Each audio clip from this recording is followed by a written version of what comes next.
পার্কে এলে কিন্তু ঠিক বাচ্চাদের জিনিসগুলো দেখেই ভীষণ মন চায় এগুলো চড়তে। আমরা কিছুদিন আগে গিয়েছিলাম অক্সিজেন পার্কে। আর পার্কের এন্ট্রান্সটা না আমার ভীষণই ভালো লেগেছে। তোমাদের কেমন লেগেছে তোমরা কিন্তু কমেন্টে জানিও। আর সেটার ভিতরে গিয়েই অনেকক্ষণ হাঁটার পর আমরা কিছু পাখিও দেখলাম।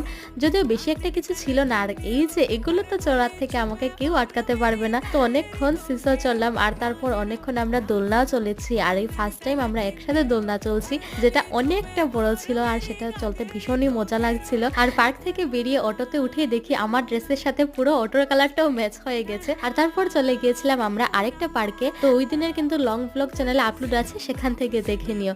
আর এই যে আমরা পা দুলিয়ে দুলিয়ে কি দেখছি, এই দেখো হাতি। সত্যি বলছিল হাতিটা নাকি এত ঘাস খেয়েছে যে ওই বেচারাই সবুজ হয়ে গেছে। আর তারপর অনেকক্ষণ ঘাসের উপরে বসলাম, কারণ ওই দিনটা প্রচন্ড গরম ছিল। আর হ্যাঁ, কোন পার্কে এসেছি এটাই তো তোমাদেরকে বলা হয়নি, এটা হলো নেহেরু পার্ক। তো সোজা এখন পার্ক থেকে বেরিয়ে যাচ্ছি। আর ভিডিওটা ভালো লাগলে চ্যানেলটাকে সাবস্ক্রাইব করে দিও।